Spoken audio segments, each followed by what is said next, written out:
Salam, hər vaxtınız xeyir olsun müəllimlər. Bildiyiniz kimi çərçivəyə iş üsulları və iş formalarının yeni təzələnmiş PDF-si daxil olduğu üçün, yəni əlavə etdikləri üçün ona görə də iş üsulları və iş formalarına aid yeni bir video izah çəkirəm. Hal-hazırda biz danışacağıq təlim formaları haqqında.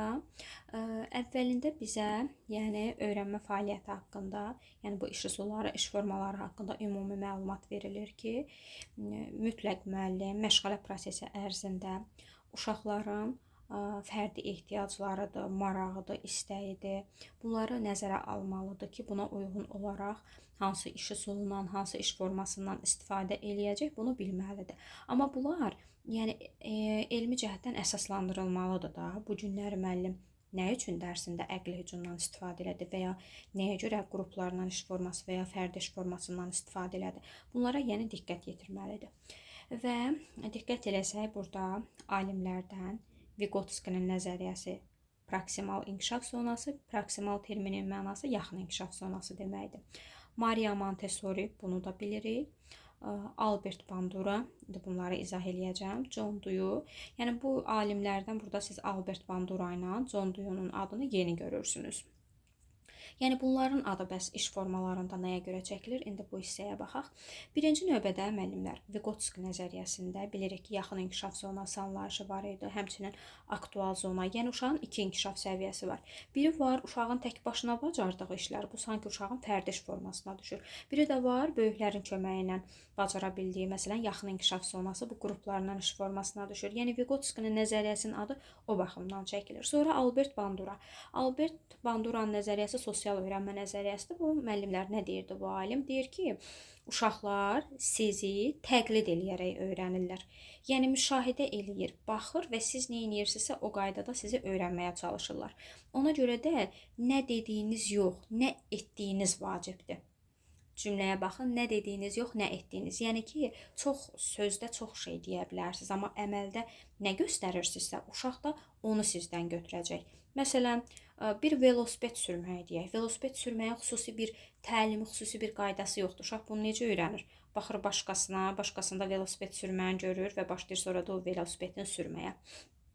Yəni demək istəyir ki, siz müəllimlər uşaqlar üçün canlı bir modelsiniz və ona görə də sizin etdiklərinizi uşaqlar təkrarlayacaqlar. Məsələn, uşağın əgər istəyirsinizsə ki, uşaqlar kitab oxusun, onda bütünlüyünü uşağın gözünün qarşısında telefondan gəzməyin. Siz də kitab oxuyun və ya istəyirsinizsə ki, başqaları ilə danışanda, rəftarında mədəni olsun. Məsələn, çox sağ ol, zəhmət olmasa bu kimi ifadələrdən, nitq etiketlərindən istifadə etsin. O zaman deyir, bunu özünüz də etməlisiniz. Yəni siz eləyin ki, uşaq da sizə baxsın, onu təkrarlamış olsun. Albert Banduranın dediyi bu idi müəllimlər. Montessori nəzəriyyəsini zaten bilirik. Yəni deyir ki, qrup otaqlarını elə qurmalısınız ki, uşaqların fərdi ehtiyaclarını nəzərə ala bilsin. Ən çox da fərdi iş formasına önəm verirdi. John Dewey'nin dediyi isə əsasən təcrübə vasitəsilə, burada da qeyd olunub, təcrübə vasitəsilə öyrənmə, təcrübə əsaslı öyrənməkdir ki, yəni biz yalnız məlumatları dinləyici qismində uşaqlara passiv şəkildə ötürməklə onları təcrübəyə cəlb eləyə bilmərik. Onlar aktiv təcrübəçi olmalıdırlar. Bu alimin də nümunə dediyi nəzəriyyəyə misal deyə bilərik ki, biri var deyir, uşaq bir bitkinin böyüməsini şəkildə görsün. Yəni siz ona yalnız şəkildə göstərəsiniz. Biri də var ki, dibçəkdə bir toxumu əkmə qaydasını, onu sulamaq qaydasını siz uşaqlara öyrədirsiniz. Yəni onda deyir, uşaqlar daha yaxşı öyrənmiş olurlar. Sonra növbəti başlıq problemin qoyulmasıdır. Müəllimlər, problemin mahiyyəti burada nədir? Yəni ənənəvi tədris mühitindən çıxmaq və uşaqların düşünməsinə şərait yaratmaqdır. Məsələn, əgər biz hələ də bağçada uşaqlara köhnə üsulla, uşaqlar sakit dayanın, yalnız müəllim danışsın, siz onu dinləyin. Bu qayda ilə öyrənmiş olsanız, deyir, diferensial təlimi, uşaqların fərdi ehtiyaclarını o zaman nəzərə almırsınız. Əksinə, onların fərdi inkişafını siz burada məhdudlaşdıra bilərsiniz. Ki, məhdudlaşdırmış olursunuz. O baxımdan deyir ki, problemin qoyuluşu zamanı diqqət eləməlisiniz ki, uşaq həmin o problemlə üz-üzə gəldiyi zaman onu axtarsın, araşdırsın, həll yollarına düşünmüş olsun. Yəni, problemin mahiyyəti burada bunu nəzərdə tutur. Həmçinin var hipotez. Hipotez nə deməkdir müəllimlər? Yəni biz təlim nəticəmizi düzgün həyata keçirməkdən ötürü iş üsullarını, iş formalarını, yəni strategiyanı düzgün formada müəyyən etməyi bacarmaq. Yəni məsəl üçün düzgün iş formaları deyəndə, yəni fərdi, cüt, qrup və ya kollektiv hansı iş formasını seçirsənsə seç, uşağın aktiv şəraitinə, otağın şəraitinə, uşağın həmin anki ehtiyacına, məsələn uşaqlar enerjilidir də görürsüz. Bugün hərəkətli oyunlardan istifadə edə bilərsiniz. Yorğundularsa uşaqlara fərdi iş forması və ya bir rəsm, hər hansısa bir rəsmin çəkilməsini təklif edə bilərsiniz. Yəni təlimin məqsədinə çatmaq üçün, çünki bilirik də, hər zaman deyirik ki, təlim nəticəsi yuxarıdadır, aşağıdakı iş üsuludur və ya iş formasıdır. Həmin bu iş üsulu ilə iş formasına, həmin bu təlim nəticəsinə çatdırmaqdan ötürü düzgün metodlardan, üsullardan istifadə etmək. Yəni bunu nəzərdə tutur. Sonra tədqiqat suallarına diqqət yetirsək, məktəbə qədər təlimdə hansı iş formaları var? Yəni fərdi, cüt, qrup, kollektivi deyir. Sonra hərtərəfli inkişafın təşkilində iş formalarının effektiv deyir, tətbiqi yolları hansıdır? Məsələn, fərdi işi nəyə görə təşkil edirsiniz? Uşağın müstəqil kəşf etməsi üçün, müstəqil düşünməsinə şərait yaratmaqdan ötürü. Cütlərlə işi nə üçün təşkil edirik? İlk sosial təmas olur cütlərlə iş formasında. Uşaq bir tapşırığı birgə həll etməyə çalışır, bir oyuncağı bölüşməyə bacaracaq. Sonra məsələn qruplarla iş kiçik komandalar şəklində əməkdaşlığa başlamaqdır. Sonra kollektivlə işin məqsədi nə olacaq? Hamı birlikdə deyə bilərik ki, uşaqlar gəlin hamımız birlikdə dövrə vuraq, mahnı oxuyaq. Yəni bütün qrupu ümumi bir məqsədə çatdırmaq. Həmçinin bununla bərabər metodların, yəni nəzəriyyələrin əhəmiyyətindən danışır. Məsələn, biz bugünkü günü o metod olaraq oyun əsaslı modellərdən istifadə edə bilərik, layihə əsaslı təlimdən istifadə edə bilərik. Bunların uşaqların öyrənməsində əhəmiyyəti nədir? Məsələn, oyun əsaslıda deyir ki, siz uşağa riyaziyyat məşğələsi zamanı biri var ki, yalnız rəqəmləri əzbərlədəsiz. Bunlar hamısı ənənəvi təhsildə olubdur. Biri də var ki, mağaza oyunu ilə, alqı-satqı oyunu ilə meyvələri saymaq uşaqlara öyrədəsiz. Təbii ki, sayma daha effektiv olacaq. Həmçinin layihə əsaslı təlim bilirik ki, uzun müddətli olurdu. Yəni bağça üçün bunun müddəti əsasən 21 gün ərzində təşkil olunurdu. Yəni burada deyir ki, bir uşaqlara bir layihə işi verə bilərsiniz ki, uşaqlar biri var yalnız suyu vizual olaraq şəklini göstərir və sadəcə su haqqında ümumi bilgi, məlumat verək. Bir də var biz uşaqlara izah edirik ki, bir həftə boyunca və ya 2 həftə boyunca gəlin uşaqlar, suyun hara getməsi, necə yenidən təbiətimizə qayıtması, bununla bağlı maraqlı suallar tapaq, həmin suallara cavab axtarmağa çalışaq, bunun vasitəsilə təcrübələr aparaq, sonda bir maket hazırlayaq. Layihə əsaslı təlimlə bağlı bilirsiniz ki, mən yetəri qədər YouTube-da ödənişsiz dərslər keçmişəm, yəni orada geniş izah etmişik. Bax, bunu da deyir ki, layihə işinə çevirmək olar. Təbii ki, məqsəd nədir? Uşağın yenə də hərtərəfli inkişafı. İndi isə davam eləyirik. Tək-tək, yəni iş üsulları, iş formaları, ən birinci iş formalarından başlayacağıq. Bunların izahına baxmağa və bununla da bərabər həmçinin strategiyanın açıqlamasını verir bizə ki, strategiya deyəndə biz nə başa düşürük? Ümumiyyətlə müəllimlər, məktəbə qədər təhsilin məzmunu hissəsində, yəni bu 3 hissədən ibarətdir. Məzmun, qələmi işə salaq. Məzmun hissəsi var, strategiya hissəsi var, bir də dəyərləndirmə hissəsi var. Yəni ümumiyyətlə kurikulumun gedişatında. Bəs bunlar hər biri ayrı-ayrılıqda nə deməkdir? Birinci növbədə biz baxırıq məktəbə qədər təhsilin məzmununda olan ifadələrə. Yəni məzmun uşaqların əldə etdiyi biliklə bacarığı. Yəni uşaq nə öyrənir? Biz bağçada uşaqlara nə öyrədirik? İnkişaf sahələri. Bilirik ki, inkişaf sahəsi, yəni 4 inkişaf sahəsi var. Uşağın fiziki, idrak, estetik, sosial, emosional inkişaf sahəsini dəstəkləmək. Həmçinin fəaliyyət növləri, yəni uşaqların gündəlik məşğul olduğu fəaliyyətlər nədir? Əmək fəaliyyəti ola bilər, öyrənmə fəaliyyəti ola bilər, təlim fəaliyyəti ola bilər. Gündəlik məşğələdə bir növ məşğul olduqları, fəaliyyətdə əldə etdikləri bilik və bacarığı nəzərdə tutur. Digər məsələ didaktik prinsiplərdir. Didaktik prinsiplərdə təbii ki, təlimin uşaqlar üçün əlçatan olmasıdır, maraqlı olmasıdır, ardıcıl olmasıdır, qaydalara əməl etməkdir, bunları nəzərdə tutur. Digəri səriştələrdir. Biz səriştələr dərsini keçirik. Niyə görə? Çünki bilirsiniz ki, səriştə uşaqda bilik, bacarıq, vərdiş, dəyərin formalaşmasına şərait yaradır. Məsələn, orada indi kateqoriyaları var da, bilirsiniz, ayrı-ayrılıqda təfəkkürlə bağlı, dəyərlərlə bağlı, fəaliyyətlə bağlı bir neçə səriştə formalaşır ki, uşaq müstəqil qərar verə bilər, ünsiyyət bacarıqlarını inkişaf elətdirə bilər.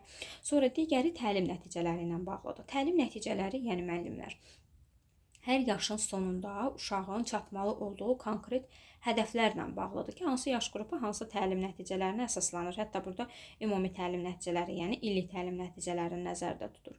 Digər məsələdə isə məşğələlərin miqdarıdır, yaş qrupları, standartlardır, inteqrasiya anlayışıdır. Yəni ki, məzmundur, mövzudur, bunların bir-biri ilə düzgün şəkildə əlaqələndirilməsidir, inkişaf sahələri arasında düzgün əlaqəni qurmaqdır. Bunları nəzərdə tutur. Təlim strategiyası isə müəllimlər, strategiya artıq nəyi öyrənirik yox, həmin o öyrəndiyimizi necə öyrənməliyik, yəni necə qurmalıyıq. Bunu nəzərdə tutur. Belə deyək də, strukturu bizə bir gedişatı nəzərdə tutur ki, necə eləyə bilərik. Birinci növbədə deyir strategiyanın mahiyyəti. Strategiyanın mahiyyəti odur ki, öyrənmə prosesi uşaq mərkəzli olsun, aktiv olsun, passiv ola bilməz, müəllim mərkəzli ola bilər, ola bilməz. İnkişaf elətdirici mühit deyəndə nə başa düşürük? Təbii ki, Gürşələr dərsini keçəndə biz bundan tanış oluruq ki, daxili inkişaf elətdirici mühit necə olacaq? Otaqdır və ya xarici inkişaf elətdirici mühitdir. Həyət, uşağın kəşf etməsi üçün, əlavə məlumat, bilgi əldə etməsi üçün zəngin olsun, qrup otağı uşağın imkanlarına cavab versin, bunları nəzərdə tutur. Digər məsələ təlimin təşkilinə verilən tələblərdir. Yəni məşğələnin keyfiyyətli olması üçün lazım olan şərtləri nəzərdə tutur. Digər məsələ həmçinin forma və üsullardır. Yəni təlim nəticəsinə düzgün çatmaq üçün istifadə olunan üsullar və planlaşdırılmanın qurulmasıdır. Planlaşdırma da bilirik ki, illik və cari plan olmaqla iki yerə bölünür ki, burada da əsasən illik nəticəyə, bir də həftəlik nəticəyə çatmaq üçün atılacaq düzgün ardıcıllıqlar sistemidir. Uşaq inkişafının dəyərləndirilməsi. Bax, bəzən müəllimlər dəyərləndirməni, yəni qiymətləndirməni gedib strategiyanın içində axtarırlar. Bu yanlışdır. Çünki dəyərləndirmə özü ayrıdır müəllimlər. Onu biz strategiyada götürə bilmərik. Biz strategiyada nəyə deyə bilərik? İş üsullarını deyə bilərik, iş formalarını deyə bilərik, təlimin təşkilinə verilən tələbləri deyə bilərik, sonra planlaşdırmanı deyə bilərik, amma qiymətləndirməni yox. Uşaq inkişafının dəyərləndirilməsi, yəni bir növ ən sonda biz nə əldə elədik? Yəni ölçmə prosesi ilə bağlıdır. Uşağın inkişafını necə ölçdüyümüzü göstərən bir sistemdir. Diaqnostik qiymətləndirmə bilirik ki, uşağın ilin əvvəlində və ya bağçaya ilk gəldiyi gündəki səviyyəsini üzə çıxarmağa şərait yaradan qiymətləndirmədir ki, görək bu uşaq potensial olaraq nə bilir, bilgisi nədir ilkin olaraq. Digər qiymətləndirməmiz inkişafın izlənilməsi monitoring tipli qiymətləndirmədə biz buna deyə bilərik ki, yəni uşağın gündəlik fəaliyyətini müşahidə eləyir, irəliləyişlərini qeyd eləmək üçün müəyyən qeydlər aparmaqdır. İnkişafa dair yekun hesabatda müəyyən bir dövrün sonunda uşağın ümumi inkişafı haqqında hazırlanan nəticəni özündə ehtiva eləyir. Sonra yenidən strategiya haqqında ümumi məlumatlar verib, mən bunun açar sözünü deyəcəm. Onsuz strategiya planlaşdırma dərsində qeyd olunmuşdu, eyni məlumatdır. Müəllimlər, strategiya nəticə yönümlü olur, yəni planlı olur, əvvəlcədən mütləq müəyyən bir plan qurulmalıdır. Çünki biz strategiyanın tərkibində, baxın, burada da qeyd olunub. Nələri qeyd elədik? İş üsulları, iş formalarıdır. Müəllim bunu əvvəlcədən bilməlidir. Məşğələsində hansı iş üsulu, hansı iş formasından istifadə eləyəcək. Təlimin planlaşdırılmalıdır. Planlaşdırması da müəllim yenə əvvəlcədən planlaşdırmasına hazır olmalıdır. Təlimin prinsipləri də yenə həmçinin ona görə də minimal deyir əmək, vaxt sərf eləməklə maksimal iş görməkdir. Yəni vaxtı az getdiyi halda çox iş görmək varsa bu strategiyadır və məntiqi qərarlar toplusu da açar sözüdür. Testlərdə məntiqi qərarlar toplusu minimal əmək, vaxt sərf etməklə maksimal iş görmək, həmçinin əvvəlcədən açar sözünü gördüyünüz halda biləcəksiniz ki, söhbət strategiyadan gedir. Və biz burada iş formaları ilə tanış olacağıq. Bilirik ki, fərdi, cüt, qrup və kollektivlə iş formalarından istifadə olunur və bu iş formaları 1-3 yaşlı uşaqlar və 3-6 yaşlı uşaqlar üçün yəni istifadə qaydası fərqlidir. Qeyd olunan şəklə də baxsaq görəcəyik ki, 1-3 yaşlı uşaqlarda fərdi, yarım qrup, kollektiv, amma 3-6 yaşlı uşaqlarda fərdi də var, cütlər də var, qruplar şəklində, həmçinin kollektivlə icra olunur. İndi bu iş formalarının bir-bir xüsusiyyətləri, məqsədi, üstünlüyü, riskləri haqqında baxaq. Deməli, fərdi iş formasının xüsusiyyəti odur ki, müəllimlər, hər bir uşağın öz marağı var, öz sürəti var və müəllim bunu nəzərə almalıdır. Tapşırıqlar qısa, amma intensiv şəkildə onlara təqdim olunsun. Məqsəd burada odur ki, yəni uşağın daxili potensialını biz üzə çıxarmağı bacaraq. özünü təhlil eləməkdir, sərbəst qərar verməsidir, müstəqil yəni qərar verməsinə şərait yaradır. Təbii ki, üstün tərəfləri çoxdur. Məsələn, uşaq heç kimdən burada asılı olmur, öz öyrənmə mühitində irəliləmiş olur, özünə inam bacarıqları bərpa olunur. Riskli tərəfləri daha çox başqalarından təcrid olunma məsələsidir. Ki, məsələn, sosial bacarıqları uşağın zəifləyə bilər, bəzi uşaqlar tək işləməkdən tez yorula bilərlər, motivasiya düşkünlüyü yaşaya bilərlər ki, bunlar yəni fərdi iş formasının mənfi tərəflərindən hesab olunur. Və mən sizə həmçinin Açar Sözlər kitabında da fərdi iş forması ilə bağlı hansı qeydləri yazmışıq, bunları da burada göstərirəm. Deməli, fərdi iş forması uşağın sərbəst düşünməsinə şərait yaradır. Müstəqil fəaliyyətə uşağı cəlb eləyir. Uşağın potensialını üzə çıxarda bilər. Uşaqda özünə inam bacarıqlarını artırır. Fərdi iş forması vasitəsilə uşaq zəif tərəflərini, güclü tərəflərini müəyyən eləyir. Hər bir uşağın burada inkişaf dinamikasını izləmək olur. İntrovert şəxsiyyət yetişir burada.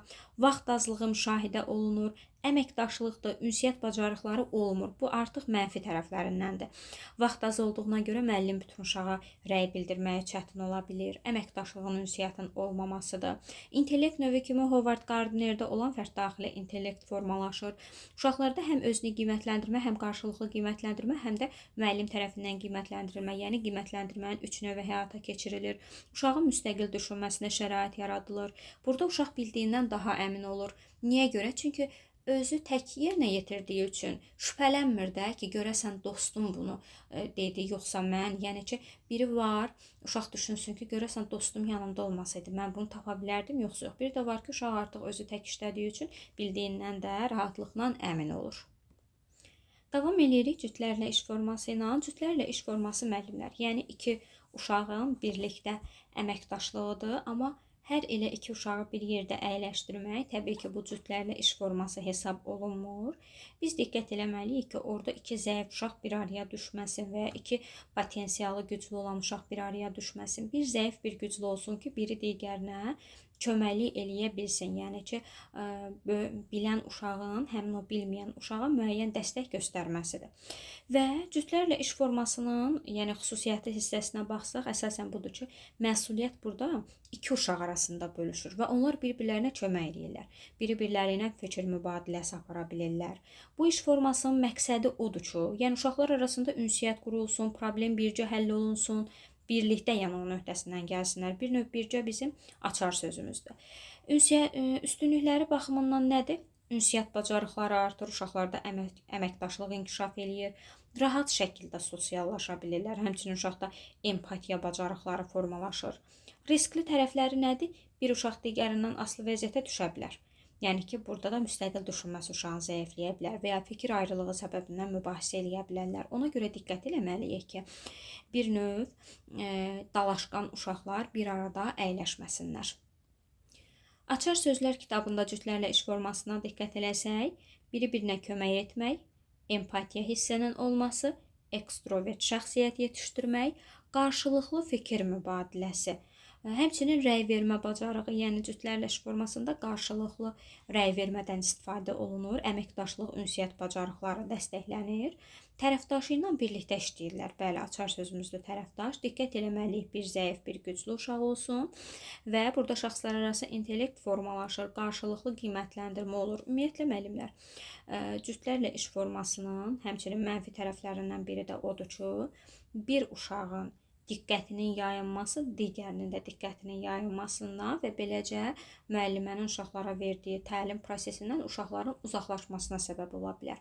Ona görə də biz buna cütlərlə işdə diqqət eləməliyik. Niyə görə bu cümlə qruplarda deyilmir? Çünki qruplarda 5, 6, 4 nəfər olur və birinin diqqəti yayındığı halda digər 3, 4, 5 nəfər onun diqqətini prosesə cəlb edir. Amma burada say az olduğu üçün uşaqlar tez yəni ki, məğlub ola bilərlər, tez prosesdən kənara çəkilə bilərlər. Ona görə də diqqət eləmək lazımdır belə şeylərə. Qruplarla iş formasında yenə də xüsusiyyətlərində deyilir ki, yəni 3-4 nəfər uşağın kiçik qruplar şəklində birləşməsi ilə başlaya bilər. Qrup daxilində vəzifə bölgüsü aparılır. Vəzifə bölgüsü deyəndə nə başa düşürük? Yəni deyə bilərik ki, məsələn, sən lider olacaqsan, sən vaxtı ölçəcəksən, amma ümumilikdə məsuliyyət uşaqlar arasında, yəni ki, hamı tərəfindən paylaşılmalıdır. Məqsədi nədir? Məqsəd uşaqların birgə düşünməsidir, ünsiyyət qurmasıdır. Həmçinin ortaq həll yolu tapmaqdır, əməkdaşlıqdır. Bunlar nəzərdə tutur. Üstünlüyü odur ki, uşaqlar burada başqalarının fikirlərinə hörmətlə yanaşmağı öyrənirlər. Liderlik keyfiyyətləri uşaqlarda formalaşır. Risk də odur ki, təbii ki, qrupda dominantlıq eləyən bir uşaq başqalarına təzyiq göstərə bilər. Rəqabət nəticəsində sosial bir növ mübarizə yarana bilər. Ümumiyyətlə qruplarla işin mənfi tərəfləri sırasında bir çox məsələlər var. Məsələn, vəzifə bölgüsündən yayınma, yəni uşağın ona verilən tapşırığı yerinə yetirməkdən imtina etməsi və ya baxır görür ki, 5 nəfər çalışır, deyir ki, onsuz da 5 nəfər çalışır da mən niyə əziyyət çəkirəm ki? Və ya uşağın potensialına uyğun olmayan ona iş prosesi bölgü vermək, həmçinin birinin çox, birinin az işləməsi, bu da bir növ problemin yaranmasına gətirib çıxara bilir. Qruplarla iş formasının açar sözlərinə baxanda Vygotsky nəzəriyyəsində istifadə olunan yaxın inkişaf zonasıdır, scaffolding anlayışıdır. Bəli, bu istifadə olunur qruplarla işdə. Fikir müxtəlifliyi ola bilər. Bəli, müəllimlər, yəni qrupda hər bir kəsin söz demək haqqı var. Ona görə də fikir müxtəlifliyinin olması da normaldır. Uşaqlar müstəqil fikir bildirə bilirlər məsələyə, fərqli fəaliyyət icra edirlər. Çünki qruplarda müəllim məsələn fiziki mədəniyyət məşğələsi keçəndə görürsüz, yazır ki, birinə yeni hərəkət öyrədir, digərinə köhnə hərəkətləri təkrarladır. Bu artıq uşaqlara fərqli fəaliyyətin verilməsidir. İşgüzar və qeyri-işgüzar bir növ səs-küy ola bilər. Bilirik ki, işgüzar səs-küy öyrənmə zamanı qarşıya çıxan səs-küydür. Qeyri-işgüzar səs-küy isə uşaqların, yəni məşğələni pozmaq üçün bir növ belə deyək də oxumamaq üçün təşkil elədikləri səs-küydür.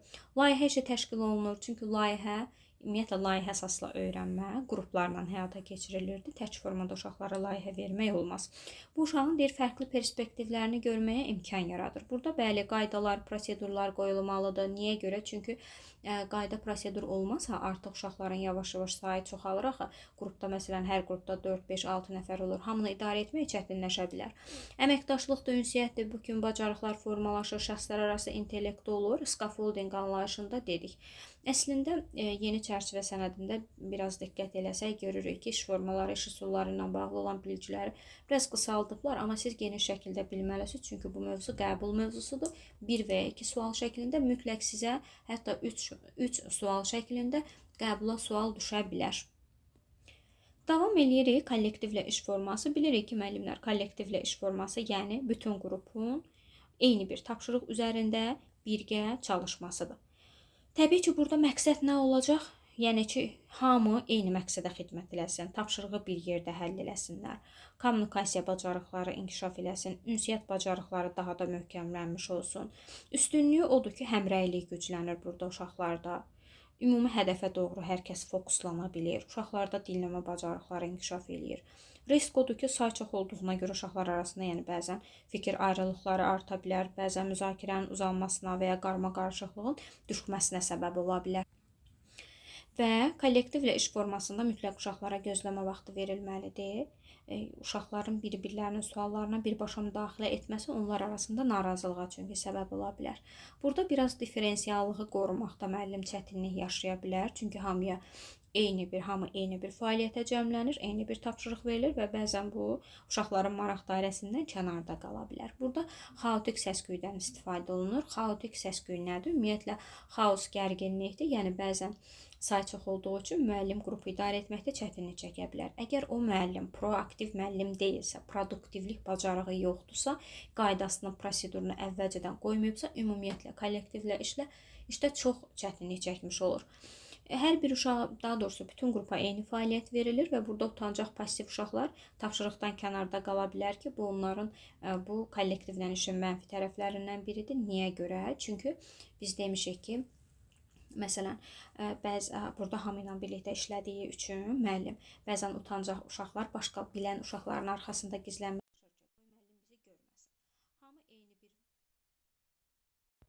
hamı burada eyni bir fəaliyyətə cəmlənir.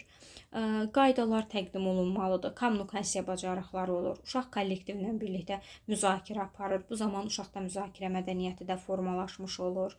Yəni bunlar da kollektivlə işin ümumi əlamətidir.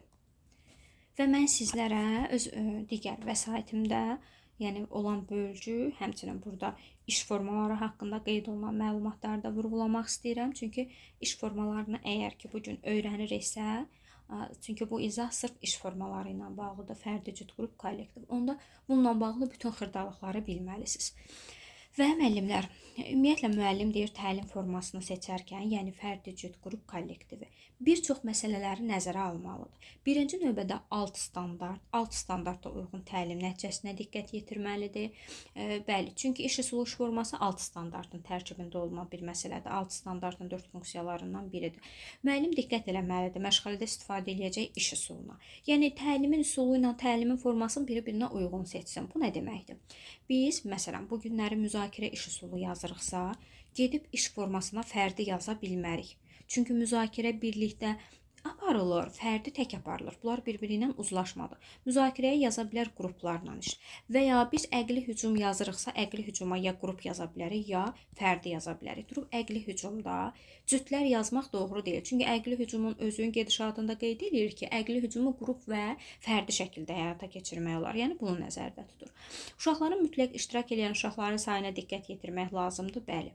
Bunu da belə izah eləyək ki, bax bəzən məsələn deyirik ki, biz bu günlərin fərdi iş formasından istifadə edəcəyik. Ya fərdi deməyək, cütlər deyək. Cütlərdən istifadə edəcəyik. Cütlərdə baxıram ki, 2-2 otururdu uşaqlar. Bu gün isə bizim qrupumuza 11 uşaq gəlibdi. İndi mən bunu necə cütləşdirəcəm? Bir uşaq tək qalır axı.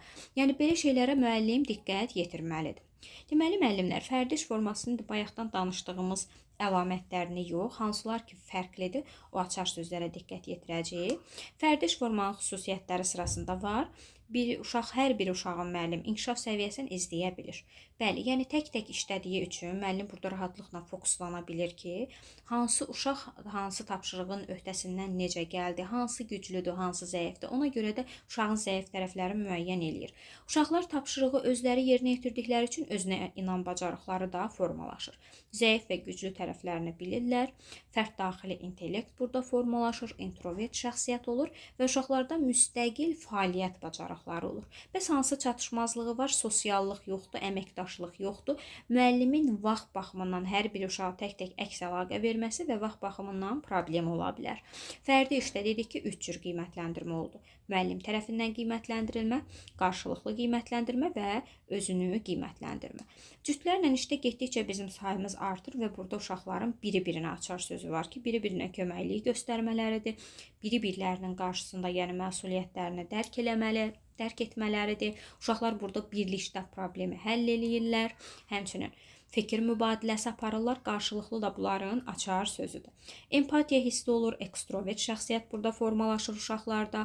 Bəs cütlərlə işin çatışmayan tərəfləri hansıdır, negativ tərəfləri hansıdır? Qeyd elədiyimiz kimi uşaqlardan birinin diqqəti yayınarsa, onda uşaqlar tapşırığın həllindən burada uzaqlaşa bilərlər, başqa bir şey haqqında düşünə bilərlər.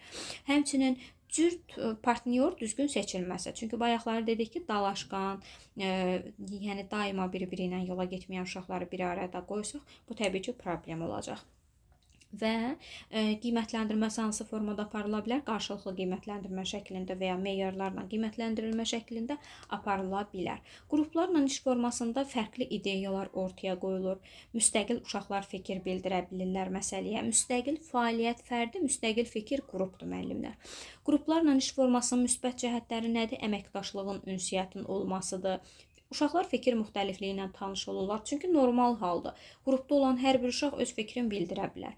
Bütün iştirakçılar prosesə cəlb oluna bilirlər. Komanda işi burada yaxşılaşmış olur. Şəxslər arası intellekt, ekstrovert şəxsiyyət formalaşır. Layihənin bayaqları da demişdik. Fərqli perspektivlər ortaya çıxır. Bəs görək nə qədər mənfi tərəfləri var. Münaqişə mövcudluğu, yəni ki, fikir ayrılığı olarsa uşaqlarda artıq başlayacaqlar bir-birləri ilə dalaşmağa, qeyri-bərabər iştirak. Dedik ki, bəzən bəzi uşaqlar, yəni ki, məsuliyyətdən qaçırlar, məsuliyyəti başqalarının üzərinə atmağa meyilli olurlar ki, onsuz da müəllim fərdi töhfələrini nəzərə almır da, yəni ki, qiymətləndirmə zamanı deyir ki, onsuz da tək-tək işləməyimizi nəzərə almır ki, qrupu ümumi qiymətləndirəcək. Qoy elə mən də az işləyim, onsuz da axırda eyni qiymət alacaq. Bu, yəni, bir növ problemə səbəb olur. Vəzifədən yayınma məsələsi ola bilər, bəli. Yəni, verilən tapşırıqdan boyun qaçırmaq, əsasən bu məsələ müəllimənin verdiyi tapşırıq qalır kənarda, uşaq başqa məsələyə fokuslanmağa çalışır. Uşaqların fərdi ehtiyaclarının bir növ nəzərə alınmaması, yəni ki, bayaqlarda dedik, bəzən ola bilər ki, uşaq inklüziv uşaqdır və ya fiziki məhdudiyyətli uşaqdır, o zaman biz onun fərdi ehtiyacını nəzərə almalıyıq. Ona fiziki tapşırıqlar vermək o yöndə ona köməklik göstərməyəcək. Çünki fiziki məhdudiyyətli uşaqdır, fiziki tapşırığı yerinə yetirə bilmirsə, onu başqa yolla dəstəkləmək lazımdır. Yəni bu da mənfi tərəfləridir. Qaydaların tərtib olunması lazımdır. Tənqidi təfəkkür, məsuliyyətdir, scaffolding anlayışıdır. Burada inkişaf eləyir təbii ki. Kollektivlə iş forması birgə fəaliyyətli kommunikativ bacarıqları daha da möhkəmləndirir, daha da inkişaf etməsinə səbəb olur. Kollektivlə iş formasında deyir, uşaqlar müzakirə, dinləmə, qarşılıqlı hörmətə əsaslanır, ideyalar bölüşdürülə bilər, uşaqlar eyni fəaliyyətə cəlb olunurlar. Mənfi tərəflərindən biri differensial yanaşmada müəyyən çətinliyin ortaya çıxmasıdır. Yəni hamını eyni fəaliyyətə cəlb elədiyi üçün kənarda qala bilər. Biri-birinin ətrafında narahat olan, utancaq, səhv bir şey söyləməkdən çəkinən uşaqlar çox vaxt səssiz qalmağa üstünlük verirlər. Bu da təbii ki, kollektivlə iş formasının mənfi tərəflərindəndir ki, yəni uşaq bir növ gizlənir də, istəmir ki, müəllim onu bir fəaliyyətə cəlb eləsin. Həmçinin burada xaotik səs-küy də ola bilər. Sonra yenə fərdi iş haqqında verilən məlumatlar var ki, artıq biz bunların bir çoxunu bilirik, sadəcə açar söz kimi baxacağıq. Öz öyrənmə tempi, qərarları müstəqil qəbul etmə, özünə inam, təhlil, kreativ düşünmə, Montessori nəzəriyyəsi. Çünki bilirik ki, Montessori nəzəriyyəsi uşağın müstəqil şəkildə düşünməsinə, yəni fərdi düşünməsinə daha çox şərait yaradır. Uşaqlarda deyir, fərdi iş zamanı daxili motivasiya daha çox dəstəklənmiş olur. Yəni burada uşaqlar metapoznativ, yəni ki, öz öyrənmə prosesinə nəzarət eləyə bilir, güclü zəif tərəflərini müəyyən edə bilir.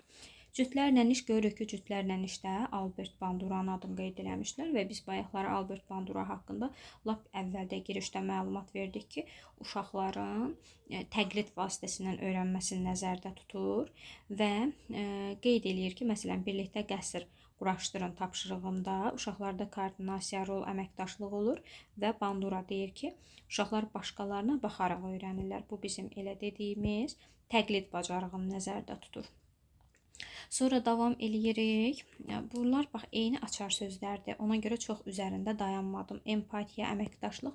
Çünki bayaqdan zaten biz demək olar ki, 3 kitabdan izah eləyə həm açar sözlərdən, həm bizə təqdim olunan yeni PDF-dən, yəni bu mənim ən son buraxılışı olan kitabımdır. Həmçinin bundan əvvəlki vəsaitim, bundan əvvəlki vəsaitimdə də yazdığım məlumatlar çox vacib məlumatlardır. Ona görə oradakı məlumatları da sizlə bölüşdüm. Həmçinin digəri kiçik qruplarda, yəni ümumiyyətlə qruplarla iş zamanı müəllim daha çox nəyə diqqət yetirməlidir? Təbii ki, ünsiyyətdir, tənqidi düşünmə bacarıqlarıdır. Bunlar uşaqlarda formalaşır. Qrup işinə hazırlıq prosesi. Hazırlıq nə deməkdir müəllimlər? Yəni ki, təkcə uşaqları qruplara bölmək yox da, mühiti də hazırlamaq lazımdır ki, onlar fiziki olaraq necə düzüləcəklər? Yəni uşağın bir-birinin kürəyinə baxması yox, üzünə baxması lazımdır. Masaları elə formada düzmək lazımdır ki, göz təması olsun, uşaqlar da bunu nəzərdə tutur burada. Yəni bunu etməkdə də səbəb odur ki, bu gün biz birlikdə işləyirik, birlikdə daha böyük işlər görmək olar. Bu onlarda motivasiyanı da artırır. Dizayn məsələsi deyəndə nə başa düşürük? Yəni dizayndakı qrup işinin uğursuz olmasının ümumiyyətlə ən belə böyük səbəblərindən biri uşaqlara tapşırığın çox sadə formada verilməsidir. Ona görə deyir, tapşırıqları çətinləşdirə bilərsiniz. Tək başına eləyə biləcəyi bir şeyi qrupa versəniz, biri işləyəcək, digərlər durub baxacaq. Ona görə tapşırıq elə olmalıdır ki, hamının köməyinə bir növ ehtiyac duyulmuş olsun. Həmçinin qrup ölçüsünə diqqət yetirmək lazımdır. Yəni uşaqların əgər bacarığı azdırsa, qrupu kiçik tutun, 2-3 nəfərdən ibarət tutun. Çox adam olanda balaca uşaqlar bir növ idarə etməni itirə bilərlər. Burada yəni onu nəzərdə tutur. Həmçinin başqa nə deyə bilərik? Qrup fəaliyyəti ilə bağlı. Qrup fəaliyyətində də onu nəzərdə tutur ki, müdaxilə etmədən uşaqları çalışın idarə edin. Müəllimin yəni ən böyük səhvi uşaqlar müzakirə eləyəndə dərhal araya girməkdir. Belə olduğu halda təbii ki, uşağın diqqəti yayına bilər. Məsələn, qaydaları birlikdə qoya bilərsiniz. Uşaqlar bir-birimizi dinləyirik, sözümüzü kəsmirik. Yəni öz qoyduqları qaydaya özləri təbii ki, əməl eləyirlər də bu baxımdan. Gözə görünməz olun. Gözə görünməz də həmişə Montessori deyirdi ki, yəni birbaşa uşaqlara müdaxilə etmək yanlışdır. Gözə görünməz olmaq lazımdır. Tapşırıqları deyir, uşaqlara aydın şəkildə təqdim edə bilərsiniz. Qaydaları birlikdə qoymaq lazımdır. Təlimat verməzdən əvvəl qrupları təşkil edin. Yəni nəyi necə icra edəcəklərini uşaqlara bildirin. Qrupu bu halda biz kənardan, yəni özümüz izləyirik. Bunları nəzərdə tutub. Bildiklərinizi deyir paylaşmağa tələsməyin də, yəni siz birbaşa müdaxilə edəndə onların diqqəti yayınır. Fasilitator rolunu düzgün icra etmək lazımdır. Burada da onu nəzərdə tutur və tapşırığı bitirən zaman deyir dəyərləndirməni ya fikir mübadiləsi ilə, ya hesabatlarla, ya vizual hesabatlar vasitəsilə uşaqların təqdimatına baxır da. Bu formada qrup tapşırıqlarını onlardan ala bilərsiniz. Sonra uşaqların deyir necə iştirak etmək istədiyini modelləşdirin. Təbii ki, burada uşaqların istəyi nəzərə alınmalıdır. Məqsədlərlə əlaqələndirmək, araşdırmaya davam etmək, məsələn bir layihə işi verə bilərik. Qrup işi prosesinə dair uşaqlardan düşüncələrin, istəklərini, yəni soruşun. Təbii ki, burada deyir fikir mübadiləsi olacaq. Uşaqların dinləmə bacarığıdır, məsuliyyətli qərar qəbul etmədir. Bu kimi bacarıqları formalaşmış olur.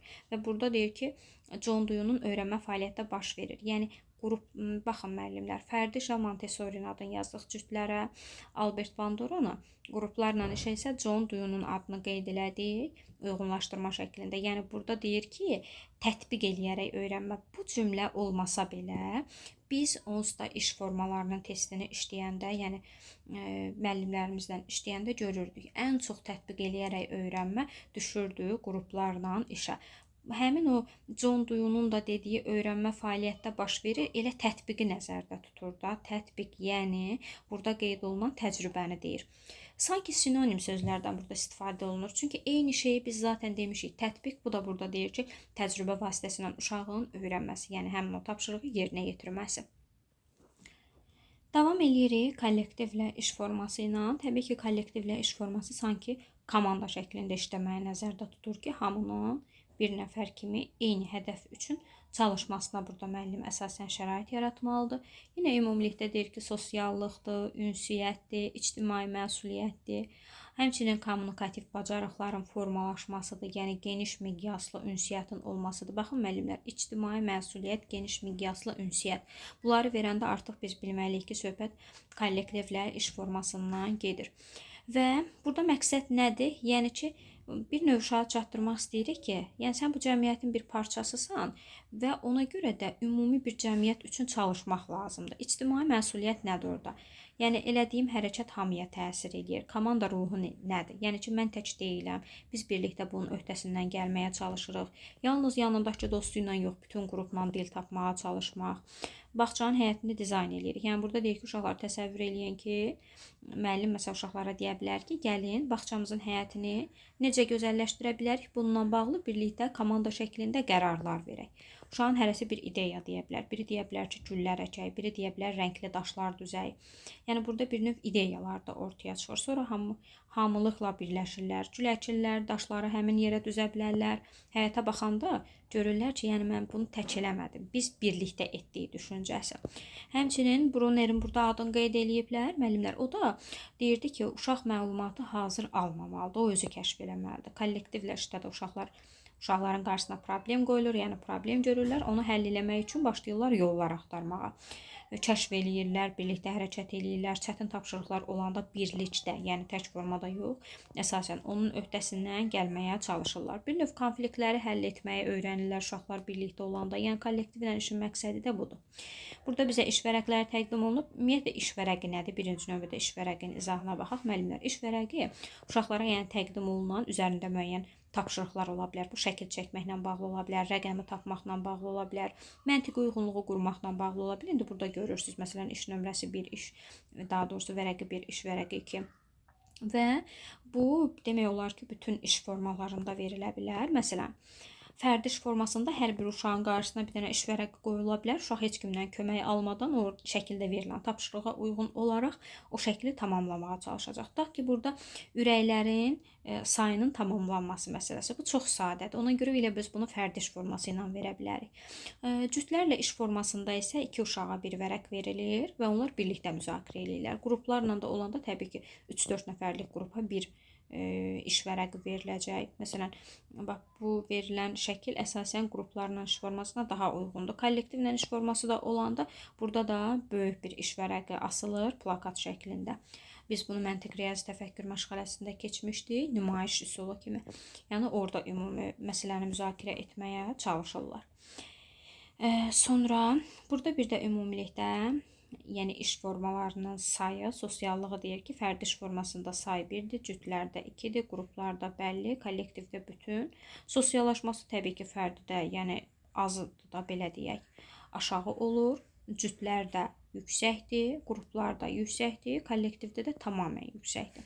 Motivasiyası yüksək olur, çünki özünə inam bacarığı var. Cütlərdə orta olur, qruplarda yüksək, kollektivdə də əsasən orta. Bacarıqları yüksək olur, çünki özü yerinə yetirir. Cütlərlə də yüksək, qruplarda orta yüksək, digərində isə orta. Çünki bəzən utancaq uşaqlar kənarda qala bilirdi. İştirak səviyyəsi fərdi işdə də, yəni bəzi fərd daxili intellektə sahib olan uşaqlar var ki, onlar sırf fərdi işi bəyənirlər, yüksəkdir. Cütlərdə də yüksəkdir, qruplarda orta, kollektivdə də zaten hər kəs burada iştirak eləyə bilər. Və yekun olaraq fərdi işdə müstəqil qərar vermə, kritik bacarıqlar, yəni tənqidi düşünmə, öz məsələyə mövqeyini bildirmək. Cütlərdə ünsiyyət, qrup işində əməkdaşlıq, kollektivdə də bütün hədəflərin reallaşması üçün bu iş formalarından istifadə olunur. Bu video yalnız iş formaları ilə bağlıdır. Növbəti videoda isə iş üsulları haqqında geniş tək-tək məlumat veriləcək.